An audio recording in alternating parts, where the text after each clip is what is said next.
मुजफ्फरनगर में ई फार्मेसी और corporate company की भारी छूट नीति के विरोध में बुधवार को देश भर में दवा विक्रेताओं ने राष्ट्रव्यापी बंद का आह्वान किया है। मुजफ्फरनगर जिला केमिस्ट एसोसिएशन ने भी इस बंद को समर्थन देते हुए ऑनलाइन दवा बिक्री पर तत्काल रोक लगाने की मांग उठाई।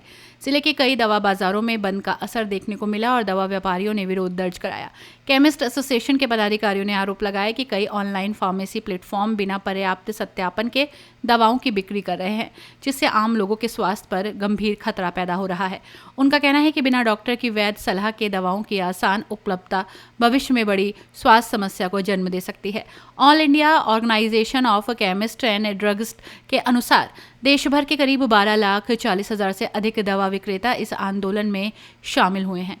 संगठन का दावा है कि यदि ऑनलाइन दवा बिक्री पर नियंत्रण नहीं लगाया गया तो देश भर में करोड़ों परिवारों की आजीविका प्रभावित हो सकती है।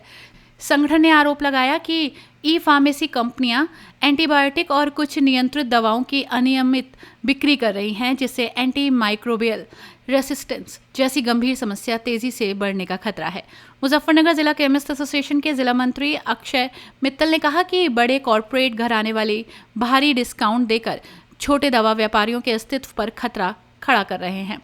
उन्होंने कहा कि यदि यही स्थिति रही तो ग्रामीण और कस्बाई क्षेत्रों में दवा उपलब्धता की पारंपरिक व्यवस्था भी प्रभावित हो सकती है। एसोसिएशन ने केंद्र सरकार से कोविड काल के दौरान जारी अस्थायी अधिसूचना को वापस लेने, ई फार्मेसी प्लेटफॉर्म पर सख्त नियंत्रण लागू करने तथा छोटे और बड़े व्यापारियों के लिए समान प्रतिस्पर्धा वाली नीति बनाने की मांग की है।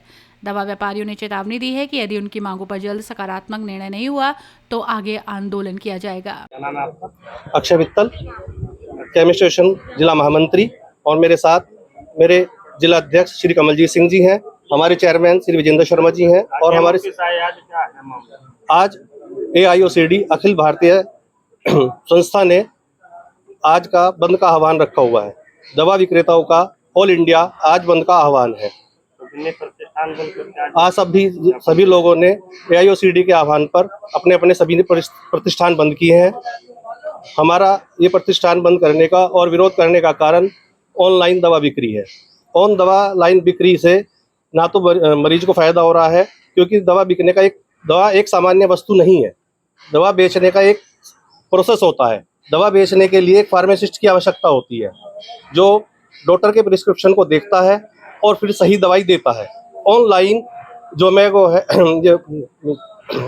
जोमेटो है, स्विगी है, अमेजन है, अब इनके पास में जो है अनमेच्योर कम पढ़े लिखे लड़के हैं जो आकर के दवाई दे देते हैं। अब कई बार मरीजों को डॉक्टर से सलाह लेकर के उनसे आदतन पड़ जाती है, कुछ दवाई उनकी जरूरत भी नहीं होती और वो लगातार खाते रहते हैं। इससे मरीज को भी दिक्कत होती है। और हमारे पूरे भारत में 12.5 लाख दवा व्यापारी हैं जो होलसेल और रिटेल है, और इनके ऊपर 5.5 करोड़ लोगों की आजीविका निर्भर है। और अगर ये ऑनलाइन दवा व्यापार चलता रहा, उन 5.5 करोड़ लोगों की आजीविका पर बहुत संकट आएगा और मरीजों को भी ऑनलाइन दवा बिक्री से दिक्कत होगी। संगठनों ने इसका समर्थन किया है, आप संगठन में बनता हो। देखो, कुछ लोग जो है दवा व्यापारियों के हित में नहीं है। उन संगठनों ने अगर ऐसा कुछ किया है तो अगर वो विरोध तो कर सकते हैं, लेकिन कभी भी वो भी ये नहीं चाहेंगे कि दवा व्यापारियों का नुकसान हो। अपनी राय कमेंट में जरूर बताइए और ऐसी ही बड़ी खबरों के लिए रॉयल बुलेटिन को लाइक, शेयर और सब्सक्राइब करना न भूलें।